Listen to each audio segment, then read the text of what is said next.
Good evening, everyone, and welcome to the latest in our series of leadership masterclasses sponsored by Rathbones. My name is Kirsty Maxey. I'm the chair of the IoD City Financial Services Interest Group and CEO of Team Spirit. Tonight, we're very excited to hear from the entrepreneur, Lord Bilimoria. But before we meet him, let me introduce you to the Institute of Directors. Here, we believe that better directors make better businesses.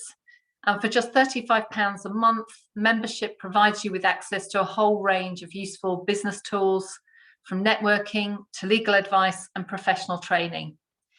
This event is part of the IoD Business Extra webinar series, which is providing our members with insight and networking opportunities. And on the next slide, you can see the agenda for the evening, which focuses on the interview. And there are two ways that you can get involved at the bottom of your screen. Firstly, you will see a chat button. Do use this to let us know where you're dialing in from and share your details with other attendees. There will also be a special LinkedIn post in the chat box, and all you need to do is comment, and then you can connect with all the other attendees. Secondly, there is a Q&A button, so if there are any questions you would like to ask this evening, they will be taken from that Q&A section. The great thing about the Q&A section is that you can upvote questions that you like and want to see answered. And finally, just to let you know, this webinar is being recorded. Now I'd like to introduce you to our sponsor of the Leadership Masterclass series, the Investment Director of Rathbones, Rebecca Tunstall. Rebecca works with senior decision makers and entrepreneurs, providing investment and wealth management services to their clients. Welcome, Rebecca, and over to you. Kirsty, thank you very much for the introduction, and I'm very pleased this evening to represent Rathbones and its continued sponsorship of the IoD's series of influential speakers. Congratulations to Alastair and his team for securing another world-class presenter, Lord Bilimoria. I think it's fair to say that Lord Bilimoria is an entrepreneur in the truest sense of the word, from founder of Cobra Beer, which was my father's favourite beer, through to his work with the CBE. So what might Lord Bilimoria and Rathbones have in common? Well, it might be easy to think that we're chalk and cheese. After all, we're a little over 280 years old. Fair to say, though, that we wouldn't have lasted this long had we not understood the values of entrepreneurialism and the challenges of remaining relevant to your customers. We've transformed ourselves from timber traders to merchant traders and into money managers at the beginning of the last century. Today, Rathbones manages over 54 billion on behalf of its clients. In the ever-changing world that we live in, entrepreneurialism remains at the heart of what we do, from tailoring our offering to meet the needs of business owners and their families, to philanthropy and education. From entrepreneurialism to entrepreneurs themselves, as Kirsty mentioned, I specialise in looking after entrepreneurs and key decision makers within businesses. We love working with entrepreneurs. Every one of them has a unique and fascinating story. They tend to be visionaries with incredible work ethic, passion and drive. But one thing we have noticed is that it can be very difficult for them to find time to look after themselves. And getting the right financial advice at the right time can make all the difference. So if any delegates on this course want to hear more, then I'm sure the IoD can put us together. Thank you very much, and over to you, Alastair. Thank you very much indeed, Rebecca. Good to see everybody, and thank you very much indeed for joining our interview today. It's a fantastic sight to see all the people coming into the webinar today. We're seeing people coming in from New Delhi, from Scotland, from a number of places around the world. So it's great to see you all here. It's a very special day today because we've got, I think, a remarkable individual who's very kindly agreed to be interviewed by me today. He's a visionary and someone who's done an awful lot for the British economy. His name is Lord Bilimoria. Lord Bilimoria, hello. Hello, Alastair. Great to be with you as a fellow of the Institute of Directors. So I'm with fellow members of the IoD. I'm delighted to be with you. Great news. Well, it's wonderful to have you on, and thank you very much indeed for making time for us today. If I may call you Karan, Karan, rather than me making a botch of introducing you, why don't I ask you just to say a little bit about your background and how you got to be where you are today, and then perhaps we'll go on to a couple of the roles that you currently hold. Thank you very much, Alastair, and delighted to be with all of you on this call today. I started my life in India. I was born in Hyderabad, a huge city in South Central India. My father was in the Indian Army, and so we moved around a lot. I went to 7 different schools, from the south of India to the north of India to Hyderabad itself. In fact, one of the schools I went to, the Hyderabad Public School, is the same school that Satya Nadella, chief executive of Microsoft, went to. And I ended up at a boarding school in Ooty in the Nilgiri Hills, 8,000 feet high, a British boarding school, international boarding school, to this day, where a lot of the children are expats. Teachers come from all over the Commonwealth, the headmasters invariably from the UK. So very lucky, went to great school. I skipped my A-levels, went to university in Hyderabad, to Osmania University, did a degree in commerce, and then came to England at the age of 19. And I qualified as a chartered accountant with what is today Ernst & Young, EY, in the City of London. Learned a great deal from that experience. And my favorite subject during my accounting studies and my commerce degree was law. And I did a law degree at Cambridge. And that's when I got my idea for Cobra Beer, while I was a student at Cambridge. It was not a eureka moment. I did not jump out of a bath and run naked through the streets of Cambridge. It was an idea that evolved. And it evolved from a hatred of fizzy lagers, which I couldn't drink on their own, and I couldn't drink with food, and a love of English ale, British ale, which I was introduced to by my English friends. And I realized I loved ale on its own, but I could not drink ale with food. It was too heavy and too bitter. And that's where the idea evolved. Why don't I bring out my own beer from India, which has the refreshment of a lager and the smoothness of an ale combined? And it was really drinkable in its own right, but also has a globally appealing taste, and most importantly, can accompany all food. So our slogan to this day is brewed smooth for all food. And we have, I'm proud to say, managed to do that. And through YPO, which Alastair and I are both members of the Young Presidents Organization, I attended the Harvard Business School, of which I'm proud to be an alumnus through executive education. And in one of the classes, they said, you've got to be confident, but not arrogant. And you've got to be ambitious, but also humble. You've got to be humbitious. So if I ever boast during this time we have together, I say it humbitiously. And humbitiously, I'm very proud that we've created Cobra Beer, a beer from scratch. Rebecca, in your very kind introduction, mentioned about Rathbones being almost 3 centuries old. Well, Cobra Beer is 10 times younger, at barely 3 decades old. So we're in terms of beer brand, we're young, but I'm proud to say we're a household name in the UK. We're exported to about 40 countries around the world. We manufacture our Cobra Zero in Holland, our King Cobra double fermented beer in Belgium, and our other beers in Burton-upon-Trent and in Burtonwood. And we have a Cobra range that goes from the Cobra Premium and as well Malabar, our blonde IPA, which we're very proud of. And so that's my business career, but I've also, for the last 2 decades, been involved in public life. I started my first public appointment at the National Employment Panel, which is part of the Department of Work and Pensions. And that one thing led to another. I became the youngest university chancellor in the country, Thames Valley University, now the University of West London. I've now, for the last 6 years, been chancellor of the University of Birmingham, Russell Group University, very proud, top 100 in the world, one of the largest universities in the country. And in 2006, I was appointed to the House of Lords as an independent crossbench peer. When I was appointed, I was one of the 3 youngest peers in the House of Lords. I am still one of the younger peers in the House of Lords because our average age is 70. That I tell you, we can talk more about it, but the House of Lords is the most amazing institution, very privileged to be there. It's now coming up to 15 years there, and I learn every time I attend the House of Lords. And apart from that, I have also, of course, now recently been appointed president of the CBI, which is a role I'm really cherishing, particularly in these challenging times. And India has been a big part of my life, and I founded the UK India Business Council, and I continue to be involved in many India-related initiatives. I feel at home in India, and I feel at home in the UK, and both countries have huge potential going forward. So Alastair, I'll leave it there. I hope that's a bit of background about me. That's perfect. Thank you very much indeed. Just one other thing I'd pick out from there is the your chancellorship of the University of Birmingham, and it's an extremely good university. And I think some viewers, the London-based viewers, will remember that Birmingham advertised in the Tube in London, and it put a series of pictures of a lot of the university professors on the Tube, and you could read what they were doing as you went up the escalators. Could you give us some examples of some of the groundbreaking research that the University of Birmingham is doing? Well, Birmingham has been an extraordinary university. It's the first civic university, founded in 1900. And it was Edward VII, Queen Victoria's son, who opened the university.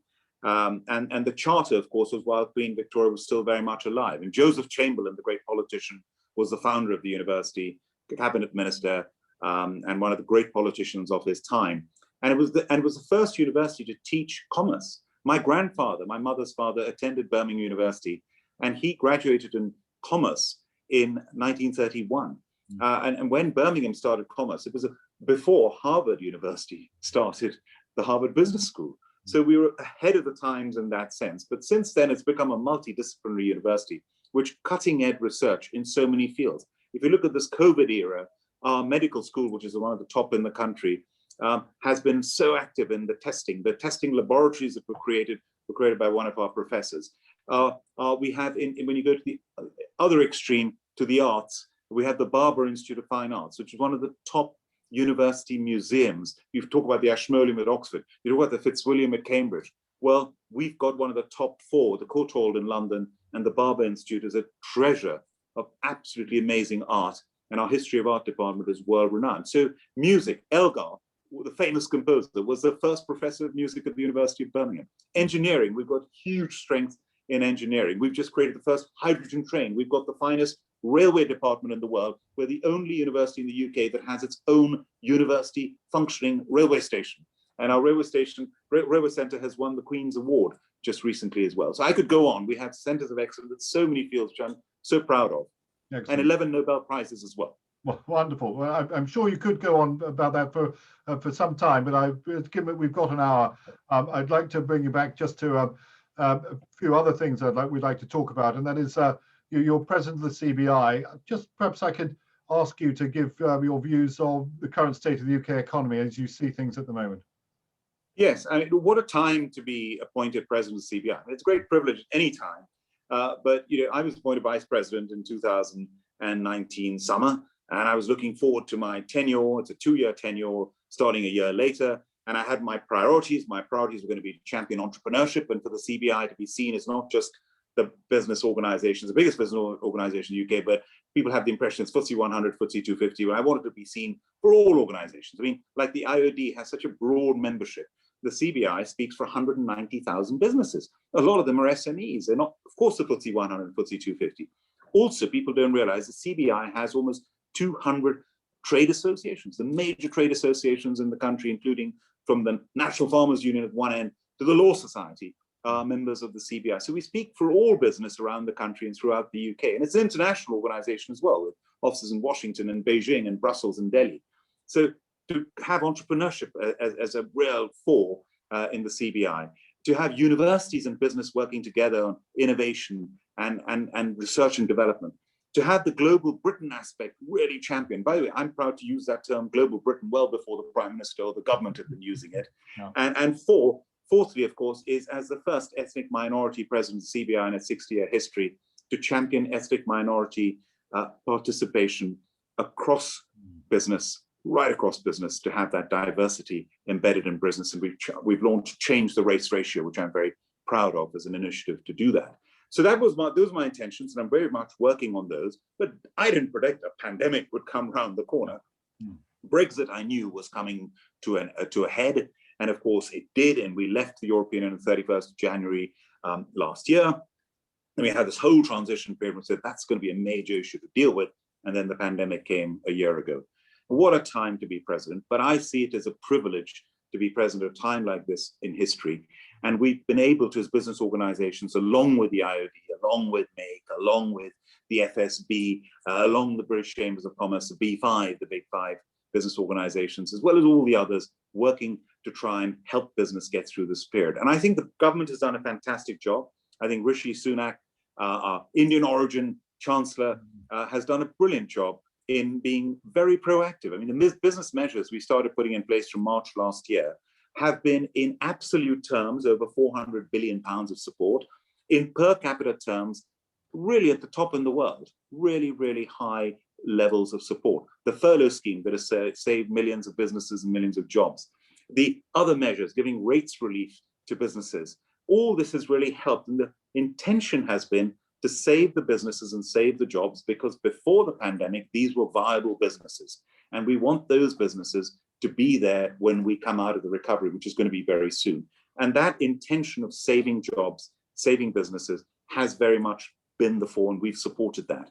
What we've also been able to do is help the government to be more flexible and to listen. It would not have worked if government and business had not worked together.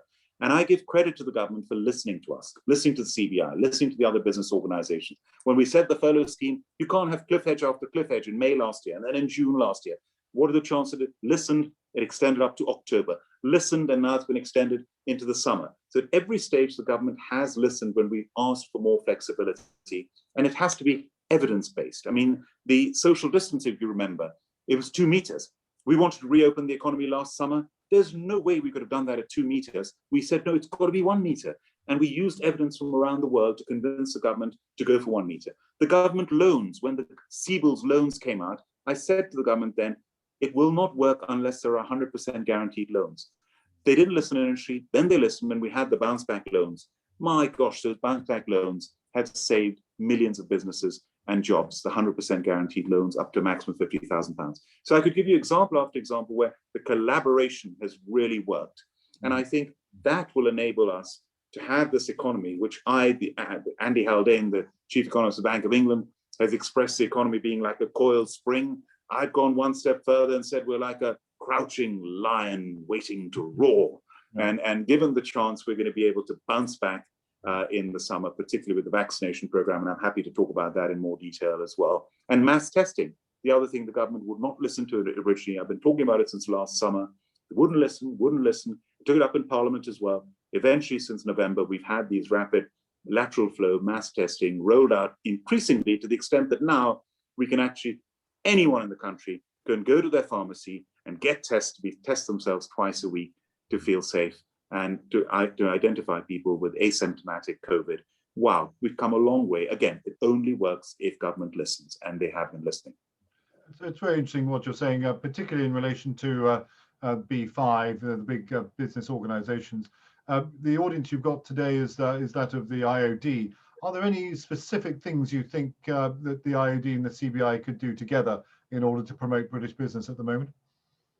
Well, I mean, there's a lot. I think a lot of what I've spoken about, we have done working together, and I think there's a great overlap between the IoD and the CBI members. A lot of us, like me, I mean, I'm an example. I'm a member of both. Yeah. So I think there's a huge advantage to working together.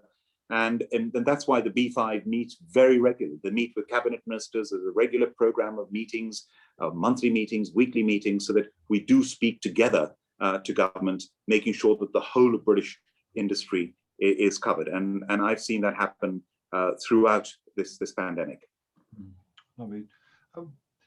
As president of the CBI, you have an extraordinary helicopter view of the UK economy, and as this is an event that's being hosted by IoD City of London, I wanted to talk a little bit about London.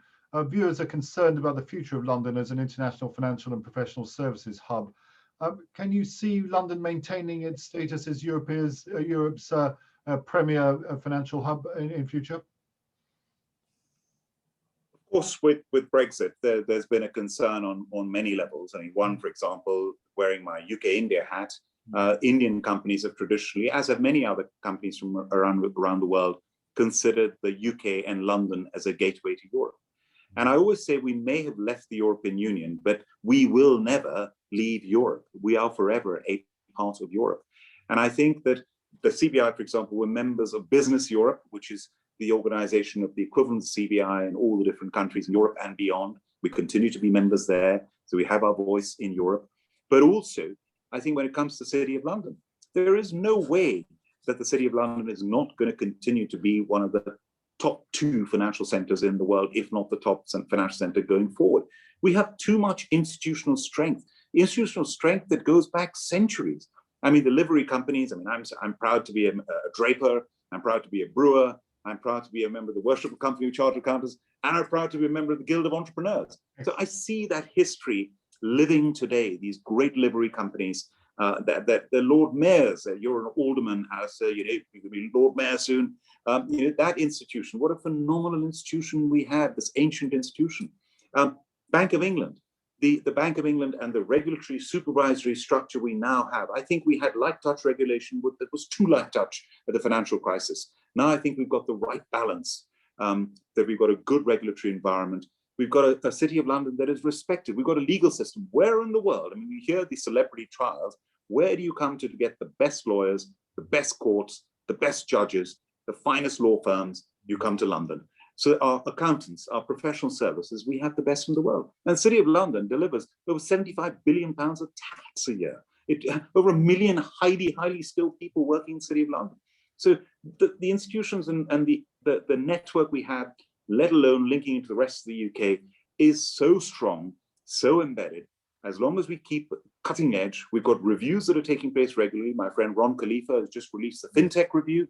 You read that review and you see we're a world leader in FinTech. My colleague Jonathan Hill in the House of Lords, we've got the listings review. So we're continually looking ahead to see how we can continue to be not just competitive, but market leaders in the world. And what factors do you think can be harnessed to see London prosper in the next decade? In addition to what you're saying, because a lot of people are saying, oh, well, it's so much of it is in the possibilities of fintech and reg tech and insure tech and all these types of things. Do you see that as the way forward, or is it a more holistic possibility? I think it's got to be holistic, because I mean, if you look at London on the whole, it all feeds off each other. This is not a cliche. London is the greatest of the world's great cities. And if you think everything that it has to offer with the City of London, the square mile and everything that has to offer, and by the way, it is way beyond fintech. It is all the things I've spoken about, the professions, the law, the accounting, the banking, the Bank of England, the London Stock Exchange, all these phenomenal institutions all working together. That's what makes London great. And I think you can't look at in isolation. Our insurance sector is one of the most powerful, well-respected insurance sectors in the world. I mean, there was a conference, I remember, I think you were probably there, which the Lord Mayor hosted last year. And we're bringing the world's insurance sector together. And I could see how much they respect London as a financial center. But then you look beyond that, look at our royal family. I mean, this is a very sad week with His Royal Highness the Duke of Edinburgh, who I was very fortunate to have got to know over these years. And of course, he loved beer. I will never forget the letter when I wrote to him when he retired officially a few years ago. I sort of wrote to him, and because he had such a great sense of humor. I said, Your Royal Highness, you can never retire. I know you too, or you'll never retire. And he wrote back and he said, look, I mean, I'm going to retire, but I'm going to continue drinking beer. And by the way, may Cobra Beer always keep you healthy, wealthy, and wise. And I framed that letter. So I think you've got the royal family, which is a huge asset to our country. You've got you look at all the cultural aspects that we have to offer. Our museums are the best in the world. Our music is the best in the world. Our art is the best in the world. You've got all these aspects, our creative industries. So much of that is headquartered in London, all feeding off each other. And that's why, tourism has suffered so much, over £100 billion it brings into our economy every year. So we've got huge amounts and our universities are the best in the world, along with America. So many of those great universities are based in London. So I think we've got huge amounts to offer. The current Parliament will last until possibly 23 or 24, that type of thing. That's the thought. Do you think that we'll see a comprehensive free trade agreement between the UK and the EU that will cover financial services during the course of this Parliament? I think that when we did the deal with the EU, when the transition period ended on 31st of December, before that, we were rolling over the over 60 bilateral free trade agreements that the European Union had with other countries. And I'll put my hand up. I was one of those who said, are we going to be able to roll over those agreements on the same terms? Will another country dealing with the European Union, a 500 million population bloc, the largest trading bloc in the world, give the same terms to the UK, 1% of the world's population, fifth, sixth largest economy in the world, but still different terms to the European Union. I was wrong.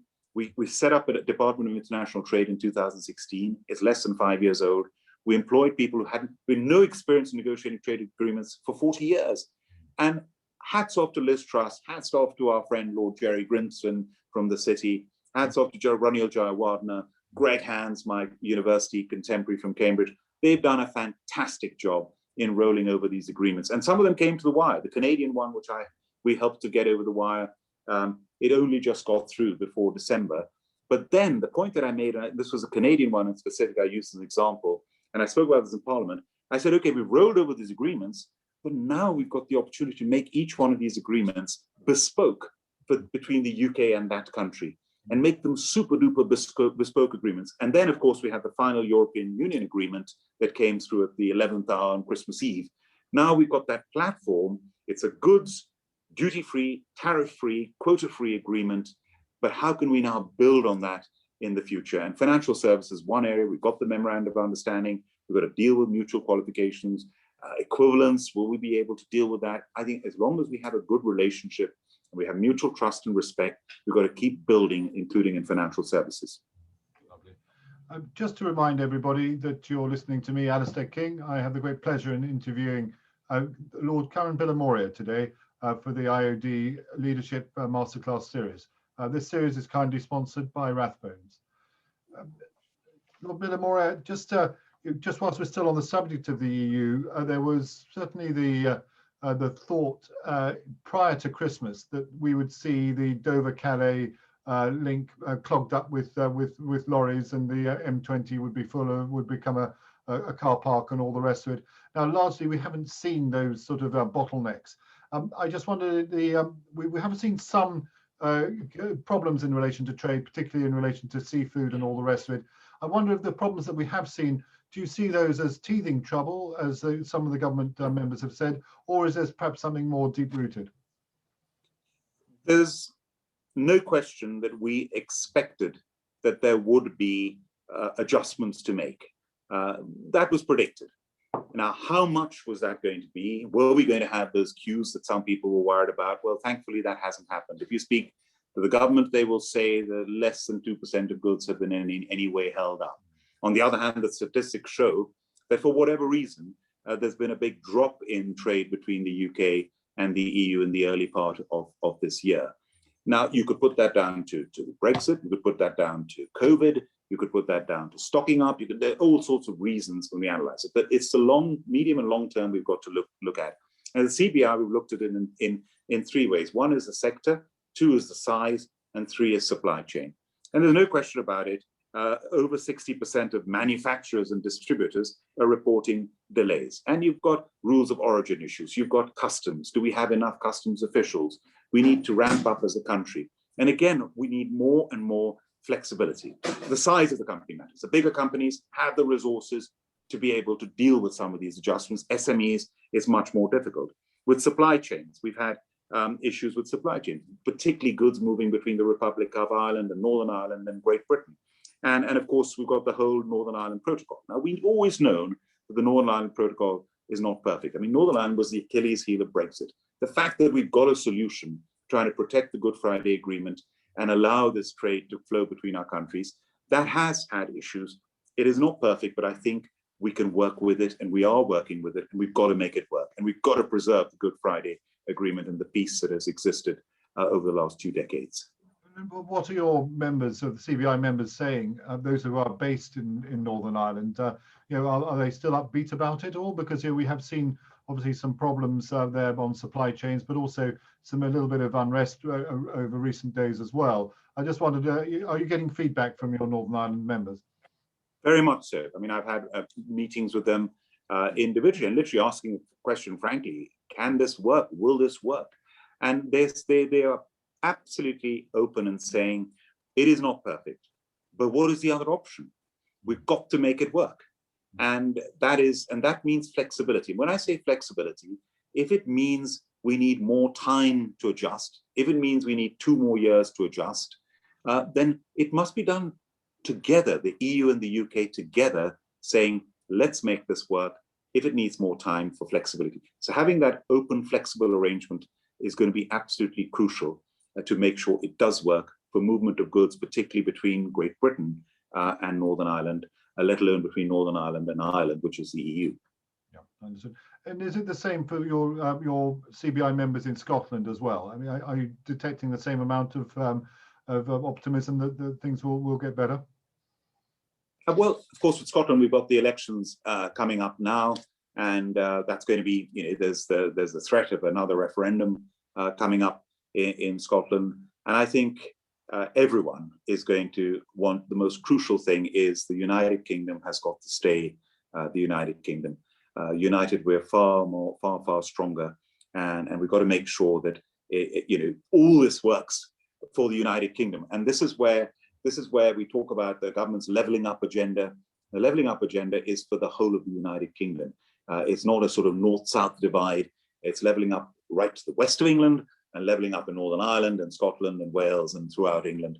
And I think the government's very conscious of that. So I'd like to change tack a little bit, and that is, I'd like to ask you about your views on the sustainability of working from home.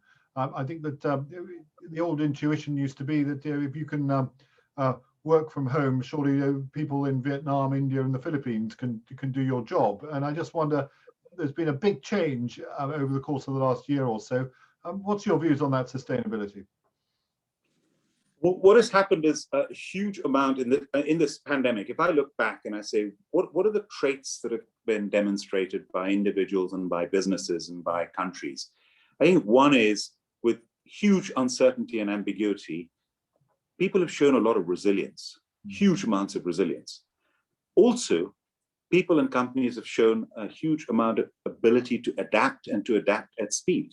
Satya Nadella, who I mentioned earlier, it was around May last year, 2 months into the pandemic, when he said the speed of technological adoption has, what has taken 2 months would have taken well over 2 years.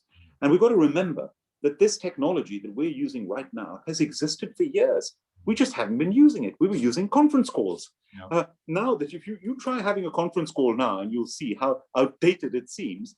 Well, necessity is the mother of invention, and the network effects have now taken place of everyone around the world using this technology. So it's here to stay. But what I really do believe is it's not that this is going to replace the face-to-face working that we had. Face-to-face working is so important. When you have that face-to-face working, the creativity, the innovation, the buzz, the learning, the mentoring, particularly for younger people who are just joining a company, you can't replace that, and it's essential. So we've got to get that right balance, but use this for the flexibility that it affords, the reach that it affords, not just within a country, but around the world. And I think we'll get that right balance. And linked to that, of course, is making cities really, really attractive. And I'm a member at Oxford of the Healthy Cities Commission, and we're working on the Healthy Cities Commission. By the way, Healthy Cities is not just about clean air. Healthy Cities is about everything that makes the city healthy from an environment point of view, from a mental point of view, a cultural point of view, transport point of view, and commuting point of view, digital point of view. I mean, one of the things I feel very strongly about is government had a target of 100% digital access by 2025. And in the spending review in November last year, they backpedaled and said it's going to be 85%. I'm sorry, we've seen this pandemic shows we require that 100% more than ever. The digital poverty that has prevented school children from access to schooling, whereas a child sitting with perfect Wi-Fi in their own room with a laptop hasn't missed a single minute of classes, whereas somebody sitting in a 2-bedroom flat in a council estate who has no laptop, no access to Wi-Fi, digital poverty, digital access, digital literacy, the millions of people who are digitally illiterate in this country. So that is going to be key for the government to focus on that going ahead. Excellent. A related point on that is the impact we've all seen on the high street. You made your first, your highest profile business has been very much a retail-facing sort of business. And I just wonder how we can revitalize our high streets and bring back footfall into the city centres. Do you have any ideas how we can achieve that? And do you have any novel ideas as to what can be adopted to bring back that footfall? Yes, one thing is for sure. We human beings are social people. We love interacting with each other. And I think what and on a very serious note, the mental health issues that have been experienced by people during this pandemic have been huge, have been enormous in every way. And I think companies are really making their best efforts. By the way, one of the things about this time is how people have been dealt with by their employers. People remember how they were dealt with and how the employers were, whether they were kind and caring and understanding and looked after employees, will really has come to the fore. And I think that when it comes to actually everything starting again and going out, you wait and see. You will see the pubs and the bars and the restaurants will be buzzing, the theaters, all the activities that we want to go and experience as individuals will come to the fore. And when it comes to retail shops, home shopping was increasing anyway before the pandemic. Just like the technology we're using now, it's accelerated. So you're going to have an increased use of home shopping. But it's not going to stop people wanting to go out as well. And then it's that right balance. And then when it comes to retail shopping, people will still want to go into shop. It'll become a more experiential shopping experience. And I think it's going to make it even better for the consumer, where they'll have the best of both worlds. That's the way I think things will be heading. And a related point in relation to getting people back into work is that of attraction of the right talent.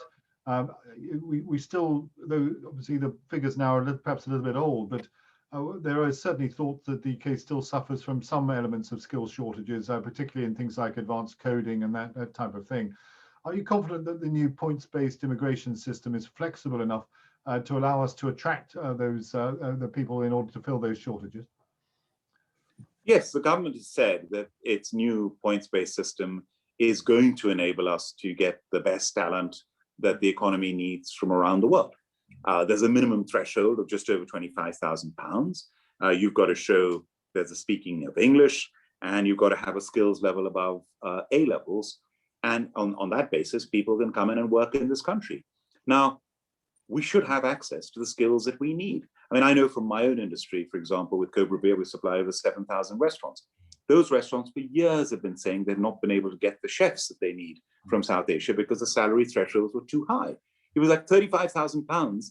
And if you offered a takeaway service, it was reduced to £29,000. Now, that's when the average salary of a chef was much lower than that, let alone the costs of bringing them over from South Asia. It became unaffordable. And they were crying out for change. Well, now we've got a figure that is much more affordable, and the ability, let's hope that the industry can bring in the skills chefs, for example, that it needs from South Asia. So many industries like that will hopefully be able to bring in the skills they require. And there are also lots of exemptions, by the way. Seasonal agricultural workers, for example, the salary threshold can be lowered for certain instances. For example, a lot of people in the creative industries, dancers, for example, who are hugely talented ballet dancers, hugely talented individuals who don't necessarily get paid very much. And they're still highly skilled. We should be able to get access to them. I mean, and that is an international, that talent is international, and London has always attracted them. So we've got to make sure that the government, we keep a very close eye on it to make sure that if there are any skills shortages, we've got to bring them to government's notice and say, come on, you've got to be flexible, and you've got to maybe even adapt your scheme to ensure that we can get those people in that our economy needs. And do you think that there are some areas that we haven't yet thought about where we might see some skill shortages? So as the economy reopens, I just wonder whether there are, you've talked about the chefs issue that we had before. We've also talked about coding. And I just wondered, are there any areas, given that there has been some migration, there has been some so this great dislocation, do you think there'll be some areas that we haven't yet thought about? There will be many, and this is why I say we need to keep an eye on it, a very close eye on it. For example, the hospitality industry, again, I mean, employs over 4 million people. If you take tourism and hospitality together, it's one of the biggest employers in the country. And we've had lots of people in that industry who have actually been coming from the European Union. Now, will we still have access to the hospitality industry's needs from a labor market point of view? We need to train within the UK as well, but sometimes that takes time. We need to make sure we have access to the skills that each industry requires. And I hope the government in that sense will listen, and we will keep a close eye on it. That's where business organizations like ours have a very strong role to play, to make sure we bring that to the attention straight away because otherwise, if business can't get the skills it needs, business is going to suffer. And in the extreme case, will not be able to survive. So just a last one from me before we go on to Q&A, Karan, and that is 1979, a period when Britain was going through some quite difficult times. A band called Ian Jury and the Blockheads released a track called Reasons to be Cheerful Part 3. And it was just a list of things to be cheerful about. And it's a lovely track, which I'd recommend to anybody. But I just wondered, in these tough times, what are your reasons to be cheerful? I have many reasons to be cheerful. In that, if you look back at history, and I would say one of the best ways to predict the future is look to the past. And if you look at the midst of the Second World War, in 1942, middle of this war, horrible war, didn't know when it was going to end, and actually went on for another 3 years after that, the Beveridge Report was commissioned.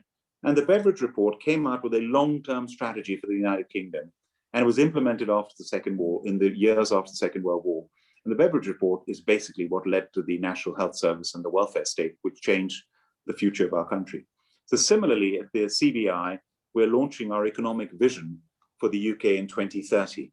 And we're looking at what is our economy going to be like in the next decade, and how are we going to be able to genuinely come out of this stronger, and the opportunities that exist. Huge opportunity. We've got global leadership this year. We're hosting the G7.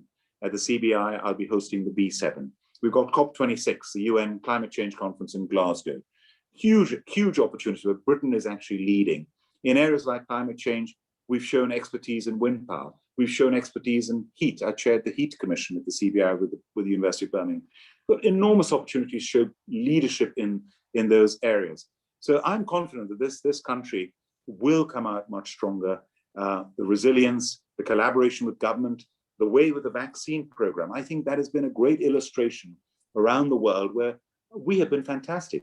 Kate Bingham was appointed, people forget, on the 18th of May. We still don't know much about this disease. We didn't know how long it was going to last. And then the 18th of May, the first vaccination was on the 8th of December. I mean, that's extraordinary. In 7 months, to have the first person inoculated, to have 400 million doses of vaccines, to spread your risk between lots of different vaccines, it may never have actually come to the fore. The quickest a vaccine had been delivered before that was 4 years, and it was done in just over 6 months. Oxford AstraZeneca, the Moderna is coming out now. Pfizer was first to the fore. Johnson & Johnson is going to come out next. Novavax, the one that's against multiple variants, is going to come out. That's through government collaboration with business, with the private sector. AstraZeneca, Swedish-British company, headquartered in Cambridge, Oxford University, and also collaboration with India, with the Serum Institute of India, the largest vaccine manufacturer in the world. So, we've shown what can be done, and that's very powerful looking ahead. Lovely, thank you. Well, we'll move on to Q&A now, and we've got a wonderful number of questions. So I think that we'll just crack on. And Karan, if you wouldn't mind keeping the answers sort of fairly brief so we can get through all of them, or a lot of them anyway, I'd be really delighted. The first question is from Deepak. Deepak, a question for Karan, please. How easy and quick would it be for the UK to agree a free trade agreement with India? Deepak, thank you very much. I've been working in advance of the Prime Minister's visit later this month to India. And what we've got is an enhanced trading partnership that we're going to be agreeing with India going for the next decade, up to 2030, which will hopefully lead to a free trade agreement. And at the core of that is, for example, with trade, we're going to be, at the moment, our trade with India is £24 billion in goods and services both ways. That's Canada is just over 20 billion, Australia is just over 20 billion. The whole of the Commonwealth, 54 countries, is less than 10% of our trade. We could do so much more with India. Our trade with China is 100 billion. Our trade with CTPP, we've applied to join 11 countries, 110 billion. India should be at 100 billion. So the target is to go by 2030 to 100 billion. And also it's an enhanced partnership on all fronts, including in education. Foreign universities are now going to be able to open up in India finally. So universities like Birmingham will hopefully be opening up campuses there. We're going to open up a campus in Dubai. And security, our defense forces working closer together. So a really stronger partnership going forward, which is very, very good for both countries. Thank you. We've got a question from Simran. He's currently a student at Bristol University, and he says he's drunk a fair bit of Cobra beer in his time. I'm sure that's right. Do you think that governments will start to tax and crack down on alcohol as much as tobacco has been targeted? As more awareness about the externalities arises, are there potential plans to combat this at Cobra? Well, my daughter is at Bristol University, so I know the university well, and thank you for your support for Cobra Beer.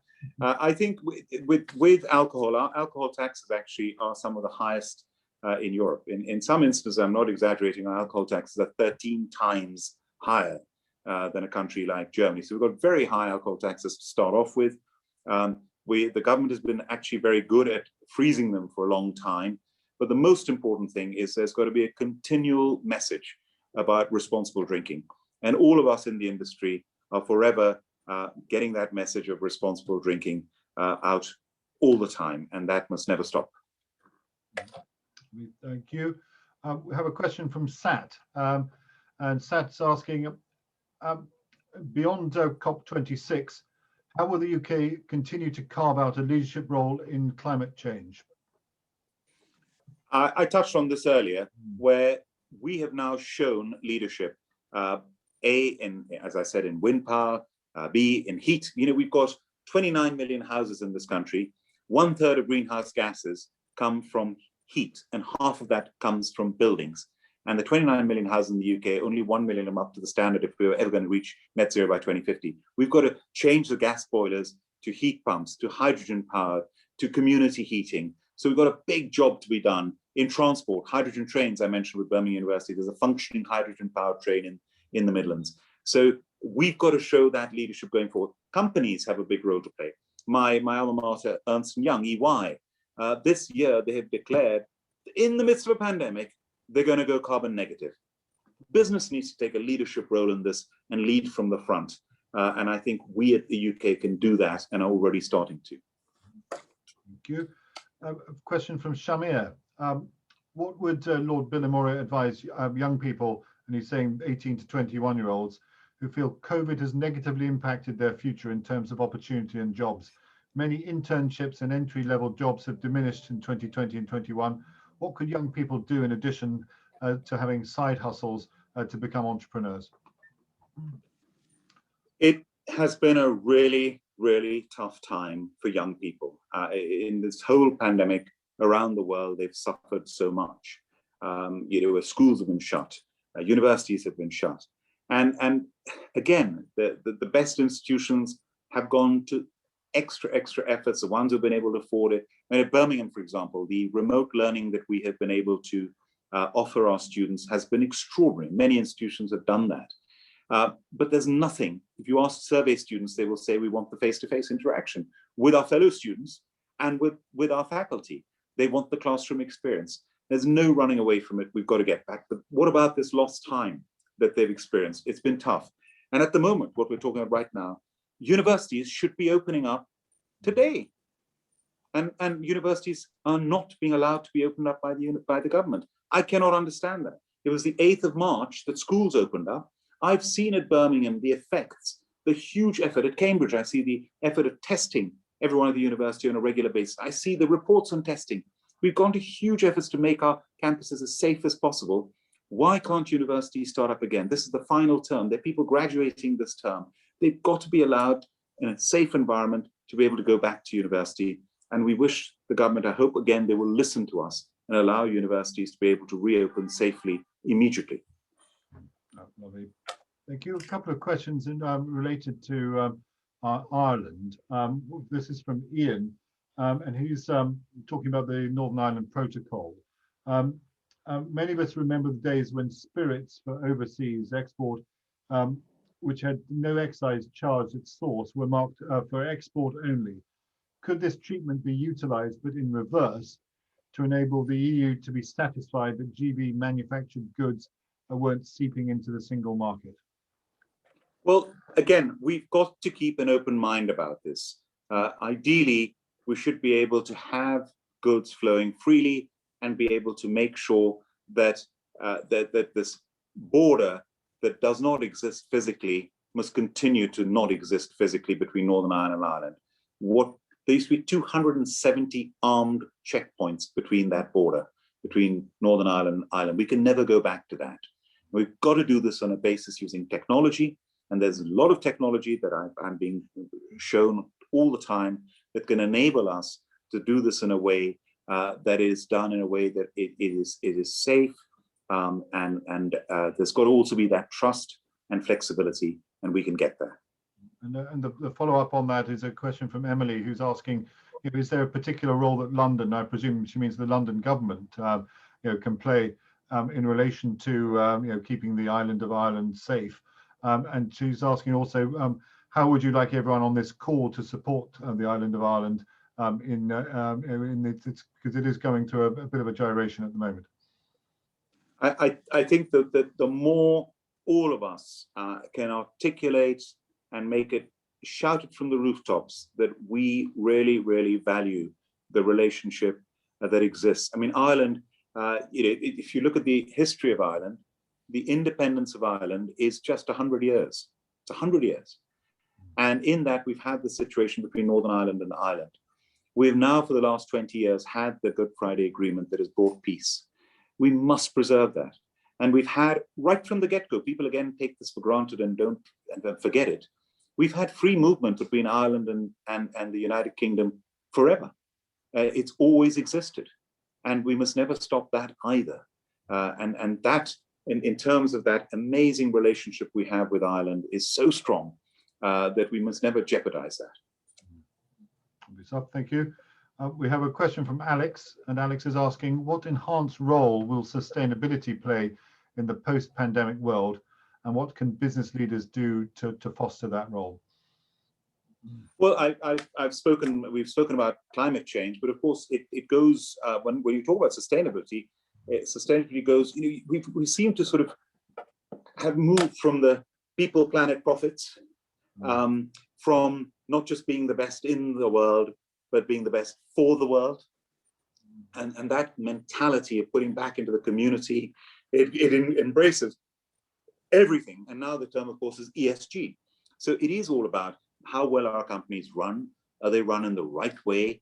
Is the governance really important? How well are people, is the whole, our employees looked after? How do we deal with our stakeholders? And of course, the whole environment side of things as well. It all goes together. And it's this, you can use the term stakeholder capitalism, which is another way of looking at it. I talk about it in a partnership way of operating, whether it's with your suppliers, your customers, your advisors.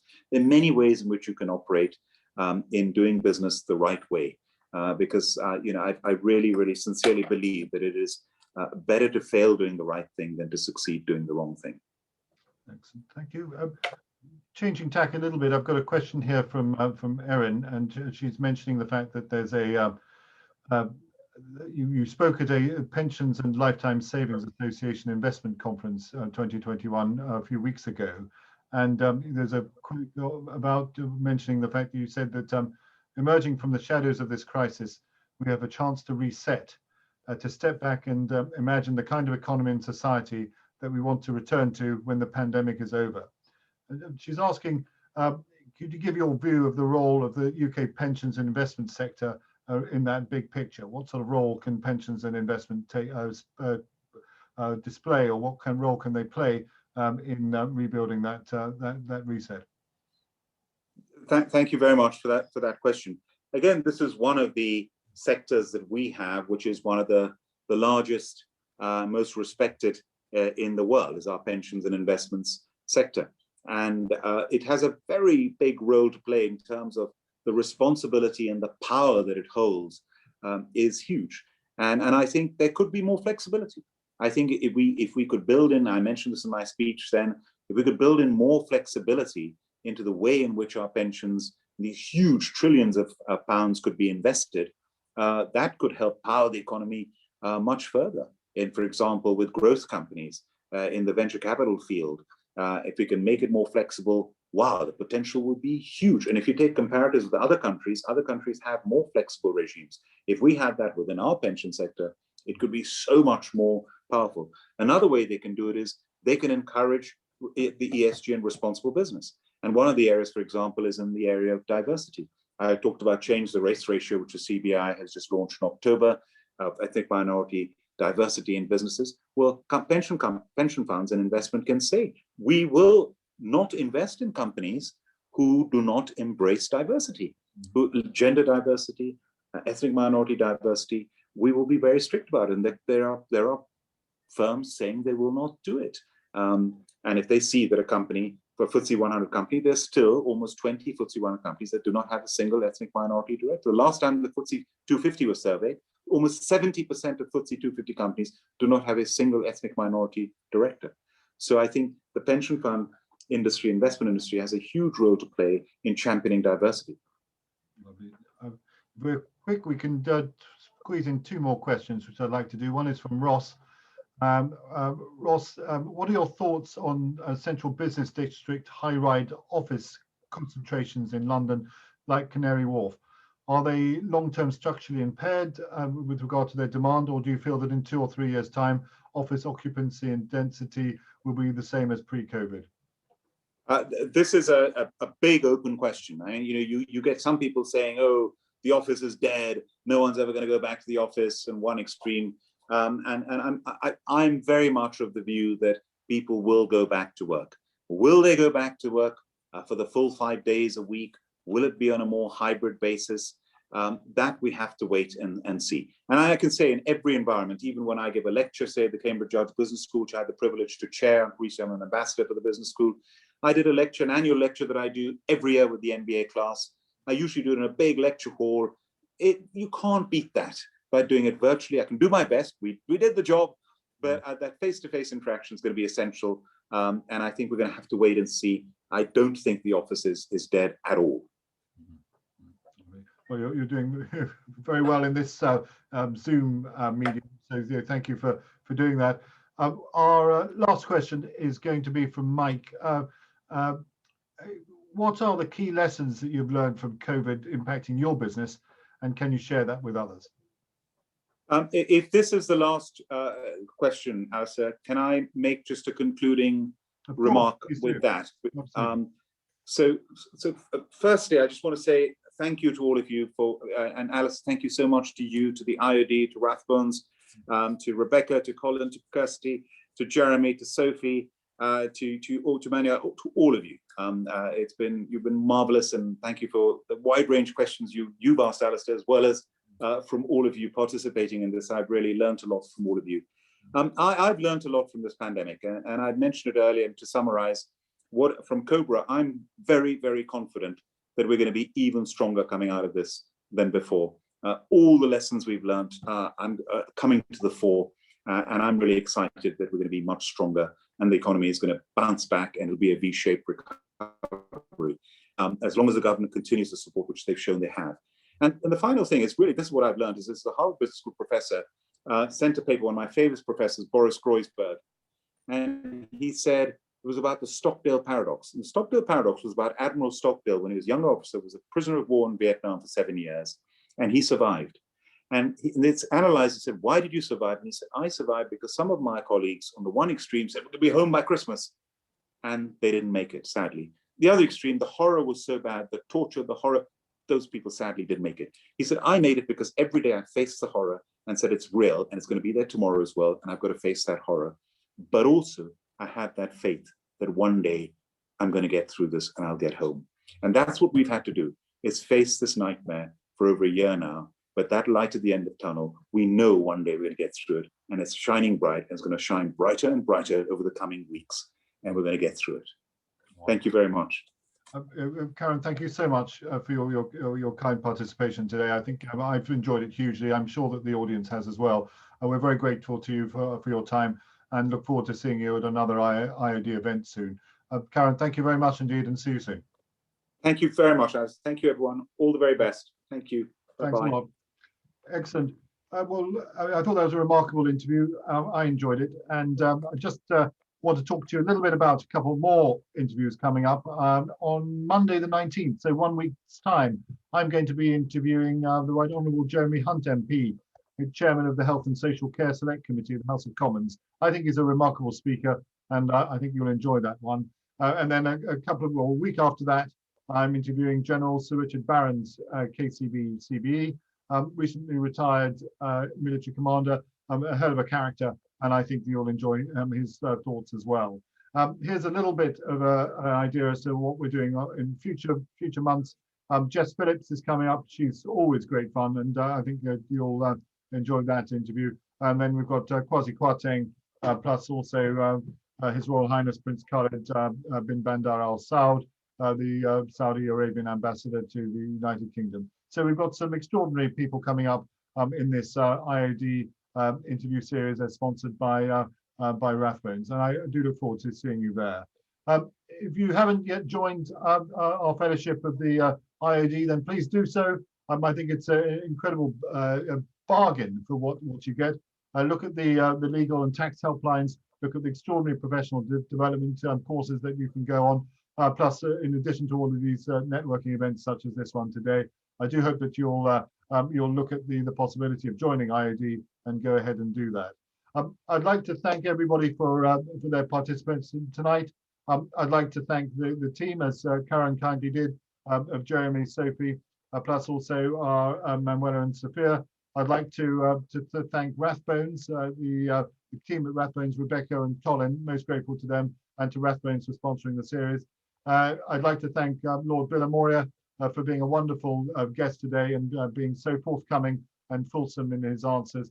And last of all, I'd like to thank you all for joining tonight. We're finishing bang on 7 o'clock. So thanks very much indeed, and see you soon. Bye-bye now.